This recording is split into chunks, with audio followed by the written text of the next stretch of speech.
Okay, unsymmetrical alkene में addition reaction कैसे होगा? अनसिमेट्रिकल एल्कीन को डिस्कस करने से पहले हमारे पास कुछ रूल्स हैं जो हमें डिस्कस करने हैं, दैट इज मार्कोनिक ओव रूल। मार्कोनिक ओव रूल ये क्या कहता है कि नेगेटिव सब्सटेंस वहां अटैच होगा जिस कार्बन पर कम हाइड्रोजन्स होंगे। I am repeating, negative substance जैसे बी पर नेगेटिव चार्ज था, जैसे ओएच पर नेगेटिव चार्ज था, जैसे सीएल पर नेगेटिव चार्ज था, तो नेगेटिव चार्ज वहां अटैच होगा जहां, यानी कि नेगेटिव चार्ज उस कार्बन पर अटैच होगा जिस कार्बन पर नंबर ऑफ हाइड्रोजन्स क्या होंगे, कम होंगे। अभी आपको ये बात आगे क्लियर हो जाएगी जब हम इसको अप्लाई करेंगे। ओके, लेकिन this is the statement that you need to know. Okay, उसका रीजन है, उसका रीजन है, रीजन उसका ये है, देखो हमारे पास ना कार्बोकैटायन होता है, like when the carbon has a positive charge is called कार्बो। कार्बो बोले तो कार्बन, एंड कार्बन का कैटायन, लाइक कार्बन पे positive charge is called carbon का कैटायन। ओके, तीन तरह के कार्बोकैटायंस होते हैं हमारे पास। एक हमारे पास होता है प्राइमरी कार्बोकैटायन, एक हमारे पास होता है सेकेंडरी कार्बोकैटायन, और एक हमारे पास होता है टर्शरी कार्बोकैटायन। तीन कार्बोकैटायंस होते हैं। What is primary? When you have one R group which is connected to the positive carbon, and when you have two R groups, this is secondary carbocation, and when you have तीनों R groups, this is tertiary carbocation. Okay, तो तीन carbocations आपके पास in total हो गए। अच्छा, अब every positive needs an electron to to get maximum stability। Obvious सी बात है ना भाई, पॉजिटिव है तो उसको इलेक्ट्रॉन चाहिए अपने आप को बैलेंस करने के लिए, अपने आप को स्टेबलाइज करने के लिए, इजंट इट, इजंट इट? तो वो अपने आप को बैलेंस करेगा। तो आर ग्रुप जो आपको नजर आ रहा है ना, आपको पता है कि इस आर ग्रुप की नेचर क्या है? This is electron donating nature, this is having electron donating nature. Okay, इसकी नेचर ये है कि ये इलेक्ट्रॉन डोनेट करता है। ओके, तो अगर ये वाले ग्रुप्स ज्यादा लगे हुए होंगे, अगर ये वाले ग्रुप्स ज्यादा लगे हुए होंगे, जैसे कि इस केस में ज्यादा है, तो मेरे भाई तीनों तरफ से इलेक्ट्रॉन आ रहे हैं, यहां से भी, यहां से भी, यहां से भी, तो वो तो कार्बन बहुत ज्यादा स्टेबलाइज हो गया। तभी तो हम कहते हैं tertiary carbocation is more stable than the secondary, secondary carbocation is more stable than the primary. तो दैट्स द रीजन, तो दैट्स द रीजन। ओके, तो वी हैव टू सी कि what type of carbocation we have. अगर हमारे पास tertiary है सो वो ज्यादा stable है, अगर हमारे पास प्राइमरी है तो वो कम स्टेबल है। बड़ा सिंपल सा फिनोमेना है, मतलब कोई लंबी चौड़ी इसमें बात नहीं है। ओके, तो इफ आई आस्क भाई why tertiary carbocation is more stable, तो आप कहोगे कि since alkyl group, that is an R group, is an electron donating group, so R groups are going to donate their electrons to stabilize the partial positive carbon. You know, this is called inductive effect. This is called inductive effect. This is called what? This is called inductive effect. Inductive effect. Okay जी, inductive effect. So अब हमें इसको अब थोड़ा सा इसको apply करते हैं हम कि यार इसको डिस्कस कैसे करना है हमने, अगर ये रिएक्शंस में आ जाए। So remember, we are going to discuss electrophilic addition reaction on unsymmetrical alkene। जैसे कि आपके सामने ये unsymmetrical alkene है। क्यों है? क्यों है? Left hand side is not equal to the right hand side, ये अलग है, ये अलग है, ये अनसिमेट्रिकल है। इसमें कौन सी बड़ी बात है पहचानना, क्या कहते हो भाई? अगर सिमेट्रिकल होगा तो आपको नजर आ जाएगा, लेफ्ट और राइट सेम होगा। अनसिमेट्रिकल होगा, अनसिमेट्रिकल होगा तो लेफ्ट और राइट सेम नहीं होगा। That's it. ओके, फिर आइए जरा हम अब इसमें कुछ चीजें देखते हैं कि हमें क्या क्या करना होता है इसमें, यहाँ मैंने एग्जांपल ली है एक, इस तरह से कि मैंने इस एल्कीन का रिएक्शन करवाया HCl के साथ। इस एल्कीन को हमने ड्रॉ ही ऐसे किया हुआ है, और और एग्जामिनर ने ही ऐसे ड्रॉ किया है। मतलब it's not more clear, it's not more clear कि यार, मतलब मैं इसको कैसे देखूं कि वो सिमेट्रिकल है या अनसिमेट्रिकल है। तो अगर आप इसका फर्दर डिस्प्लेड फॉर्मूला बना लोगे कुछ ऐसे करके कि यार ये डबल बॉन्ड है और ये दो हाइड्रोजन है और ये एक हाइड्रोजन है और CH3, भाई ये यही बना हुआ है ना, ये आपका राइट है, ये आपका लेफ्ट है, विच इज नॉट इक्वल, तो ये अनसिमेट्रिकल एल्कीन है। क्या कहते हो? ओके, अच्छा जी, चलें आगे चलते हैं। इस डबल बॉन्ड ने same same same same same 100% the things are same, जो हमने सिमेट्रिकल में डिस्कस किया वही अनसिमेट्रिकल है। बस थोड़ा सा मैं आपको बता देता हूँ इसमें क्या चक्कर है कि यहाँ पे आपको फ्रीडम नहीं है कि जहां दिल करे तुम अटैच कर दो, ना ना ना ना ना, ऐसा नहीं है इधर। यहाँ तो हम मार्कोनी रूल को देखेंगे, यहाँ तो हम चीजों की स्टेबिलिटी को देखेंगे। भाई कैसे कैसे कैसे कैसे, अब देखिएगा जरा। मैं एक टाइम में दो काम कर रहा हूँ। ये हाइड्रोजन आकर लग गया यहाँ पर, और इस केस में मैंने लगा दिया यहाँ पर। जैसे ही मेरी बात में समझे उसी टाइम टोकना है आपने, आगे मुश्किल हो जाएगी। उसी पॉइंट पे रोक देना मुझे, यहां से नहीं समझ आया तो। ये हाइड्रोजन मैंने यहां लगा दिया, ऑब्वियस सी बात है दूसरे पे पॉजिटिव चार्ज आ जाएगा। दूसरे केस में मैंने इस हाइड्रोजन को यहां लगा दिया, इस पे पॉजिटिव चार्ज आ जाएगा। ये तो पता है ना, ये तो हमने सिमेट्रिकल वाले में भी किया था कि अगर आप एक पे हाइड्रोजन लगाते हो, एक पे अगर कोई सब्सटेंस अटैच करते हो तो दूसरे पे पॉजिटिव चार्ज आ जाता है। ये तो कॉन्सेप्ट है ना, क्या कहते हो? आगे चलूं, यहाँ तक क्लियर है? हम्म, ओके, जल्दी बोलो, यस, जल्दी बोलो। Okay sir, okay, yes sir. Okay. Yes sir. So Aliha बेटा क्या हो गया, माइक खराब है या वैसे म्यूटेड है? ओके, नहीं सर, आगे समझ आ चलूं, गया। अच्छा चलें। अब इस पर पॉजिटिव चार्ज है, इस पर पॉजिटिव चार्ज है, तो ऑब्वियस सी बात है इस पे क्लोरीन आकर अटैक करेगा, इस पे क्लोरीन आकर अटैक करेगा क्योंकि क्लोरीन नेगेटिव है ना।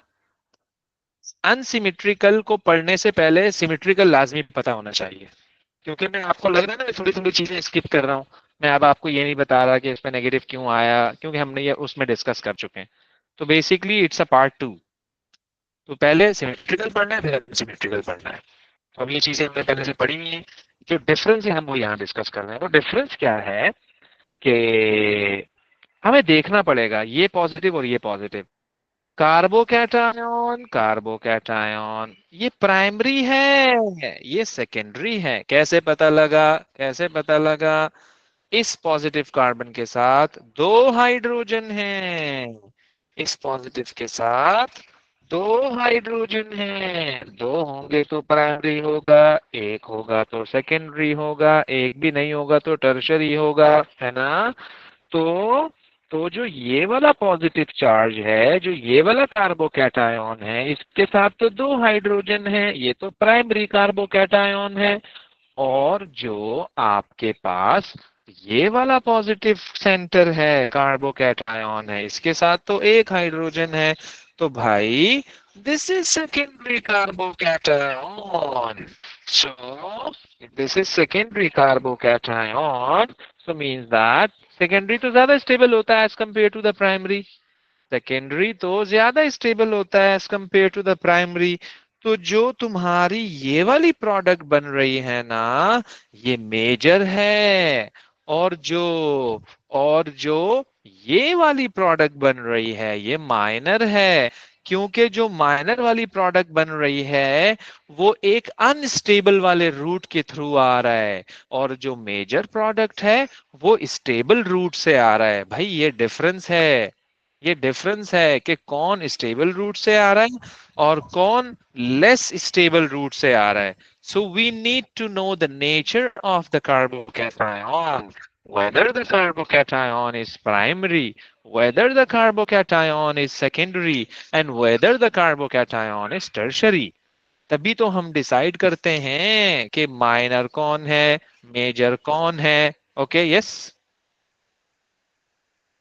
हम्म। सर बेसिकली टू डिफरेंशिएट हमें यही देखना होगा ना कि लाइक अगर फॉर एग्जांपल एक सेकेंडरी है और एक टर्शियरी है, लाइक उसमें इमीडिएटली विल नो कि वो जो सेकेंडरी है वो माइनर है और जो टर्शियरी वो मेजर होगा, राइट? हाँ हाँ, ऐसे ही है, ऐसे ही, एग्जैक्टली ऐसे ही है। जो टर्शरी है वो मेजर होगा। टर्शरी और सेकेंडरी का कंपैरिजन हुआ तो टर्शरी वाला मेजर होगा। प्राइमरी और सेकेंडरी का कंपैरिजन हुआ तो सेकेंडरी मेजर होगा। प्राइमरी और टर्शरी का कंपैरिजन हुआ तो फिर भी टर्शरी मेजर होगा, क्योंकि tertiary carbocation is more stable. That's the reason कि tertiary carbocations are more stable. ये इसका बेसिक रीजन है, ये मेन कॉज है इसका। ओके। अच्छा, अब इसी चीज को हम इस पे डिस्कस करते हैं जरा। आप लोग बता सकते हो कि इसका मेजर और माइनर जल्दी से। मैंने बनाया हुआ है, आप जरा ट्राई करो, मैं शो करता हूँ फटाफट जल्दी से।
अच्छा जी, ओके।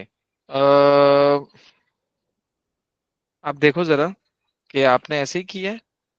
अब हुआ ये कि ये इस डबल बॉन्ड ने जब इस पर अटैक किया, ये ब्रोमीन यहाँ से निकला और आपने हाइड्रोजन को यहाँ लगाया, तो ऑब्वियसली इस कार्बन पर पॉजिटिव चार्ज आ गया, और जो ये कार्बन है, this carbon is the tertiary carbocation, क्योंकि इस कार्बन पर एक भी हाइड्रोजन नहीं है। ये टर्शरी कार्बोकैटायन है। ओके, ये टर्शरी कार्बोकैटायन है विच इज मोर स्टेबल। हाँ जी बोलो। हम्म। सर इसको सेकेंडरी नहीं होना चाहिए क्योंकि इसके अंदर सिर्फ दो अल्काइल ग्रुप्स अटैच है ना। एक, दो, तीन। अच्छा। Alkyl group is not CH3, it's a carbon containing, okay, चाहे वो कोई भी ठीक है। हो। तो वैसे हाइड्रोजन से देखना ज्यादा आसान रहता है, क्या कहते हो? तो उसमें ना थोड़ा सा जल्दी आइडिया हो जाता है कि यार वो क्या है क्या नहीं है। सो ये टर्शरी कार्बोकैटायन है, and this would be the major product. This would be the major. If someone does like that कि यहाँ हाइड्रोजन लगा के उसको पॉजिटिव करता है, एक हाइड्रोजन है इस कार्बन के साथ, ये तो प्राइम, ये तो सेकेंडरी है, तो प्रोडक्ट तो बन जाएगी। यहाँ Br लगा दिया, यहाँ हाइड्रोजन लगा दिया, लेकिन वो माइनर होगी, क्योंकि वो अनस्टेबल रूट से आया है भाई। I am doing a comparison, वरना सेकेंडरी भी बुरा नहीं होता, but obviously we have a tertiary, so ये हमारी प्रायोरिटी है। This would be the priority, that's the reason. Okay, तो ये है इसमें बात, सही है जी। तो खैर, कोई भी अगर आपके पास अनसिमेट्रिकल वाली सिचुएशन आ जाए, तो हम हमेशा अनसिमेट्रिकल वाली सिचुएशन के साथ ऐसा ही करते हैं। फिर हम देखते हैं कि प्राइमरी कार्बोकैटायन है, सेकेंडरी है या टर्शरी है, फिर हम उसको प्रेफरेंस देते हैं, और हमारे पास दो प्रोडक्ट्स बनती हैं, एक मेजर होती है, एक माइनर होती है ना। जबकि जबकि जो सिमेट्रिकल था उसमें ऐसा कुछ भी नहीं था, उसमें मेजर और माइनर का कॉन्सेप्ट है ही नहीं। कार्बोकैटायन तो उसमें भी होता है, लेकिन दोनों तरफ सेम सेम होते हैं ना, तो हम उसको कंसीडर नहीं करते, हम उसको कंसीडर नहीं करते। ओके जी।